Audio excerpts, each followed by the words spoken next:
In Google Classroom, you're going to see classwork. You're going to see projects. This is the new thing. It's called Assembly Line Project Assembly. You guys paying attention? Sure, because I still hear people talking in front. Here we go. You're going to have 8 projects or 8 little things here that you can download. Please, for the love of all that is sacred, follow the steps and do not download these and try and open them like normal. It's not going to work, and Fusion will crash several times. So go ahead and, like it says, follow the directions. So click each link. Please don't do this as I do it. Just follow along.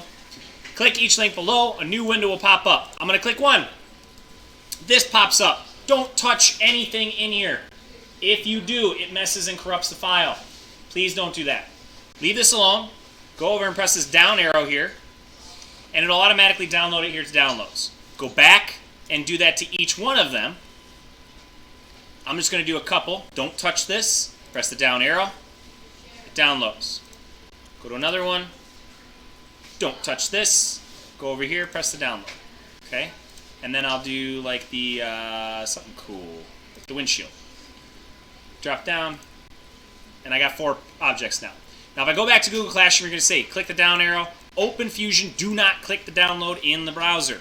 What that means is when I'm in Fusion, okay, there's a couple ways you could do this. I'm going to show you the easiest way that I know how. Basically, you're going to have an untitled document here, randomly, nothing there. Say no. Okay, so this is what's going to happen when it comes up. It's going to show nothing.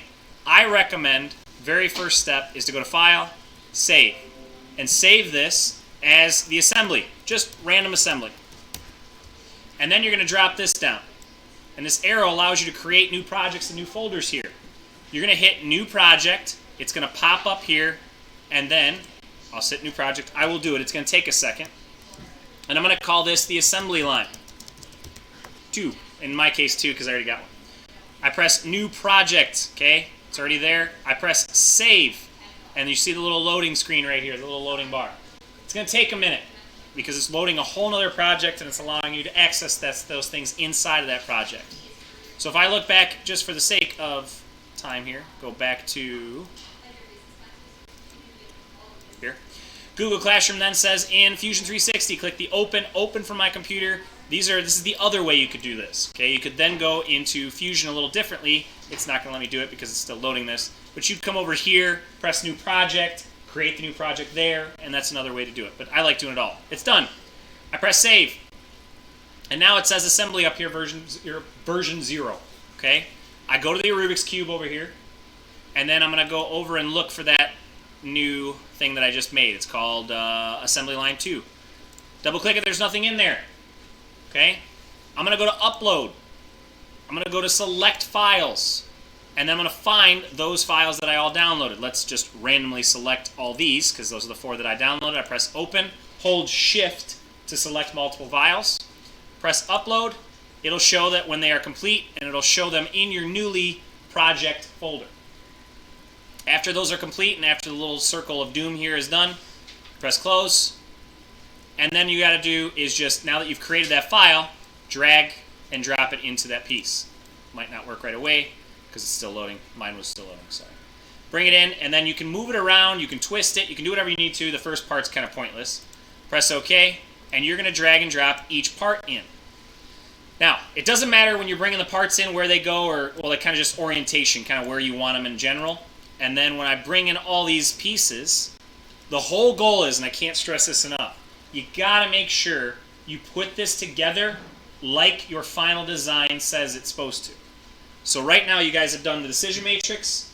Hopefully today you're finalizing an idea that you want to do, and then you're making your final design.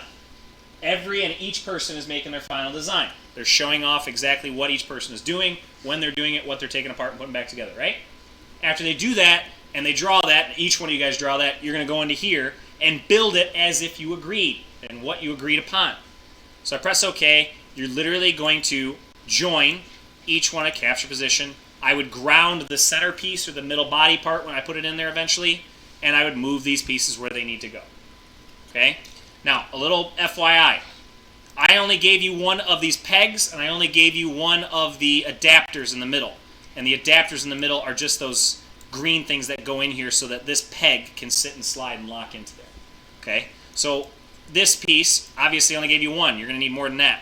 You can right click, just press move and copy, press create copy, and then you basically just create a copy. Didn't work.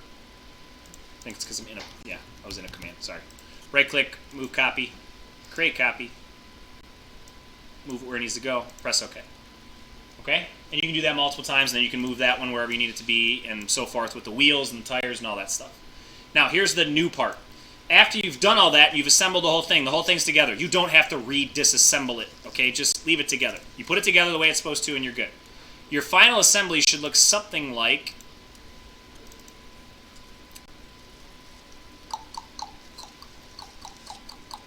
this. And you'll see that this little gray bar, okay, shows me basically, when it's all the way done, home, this car. My car's together. Each person is doing the T9 truck. Even though you're doing the red or the blue, it doesn't matter. They all have 3 parts of the body. They all have a windshield, they all have a tire, and they all have a wheel. Okay? Even though you might be doing a different one, it doesn't matter. You're just trying to prove to me that you know how you want to put this thing together. After it's together, you see this little line down here? You're going to scroll that baby all the way back. And if you don't want to sit there and waste the time, just press this back, the first button that you see right there. Open up Screencastify, start recording, and press play. What it's going to do is it's going to do everything that you've done up to this point, including assemblies and how they're going to go together, and literally show me how your car is going to go together. And as you can see down here, it's just moving simultaneously, and it's going to show me, okay, you're going to put, eventually, this is me just putting all the parts in. But the Screencastify is going to be maybe 2 minutes, something like that. You submit that in the Google Classroom that I just showed you. We have to submit it individually, because you're working on this individually. This is all I want to prove, you're proving to me that you guys can do these assemblies and these joints for your car. You see how I put the front end into the middle, the back end into there, the windshield was in first, the tire onto the wheels, and then I put the tire. This is just a random design that I did. Don't think that this is the master rule. So okay? It has to be in the exact order. It has to be in the exact order that you guys agreed on in your final design. That's the whole point. Make sense? So our group, so we all submit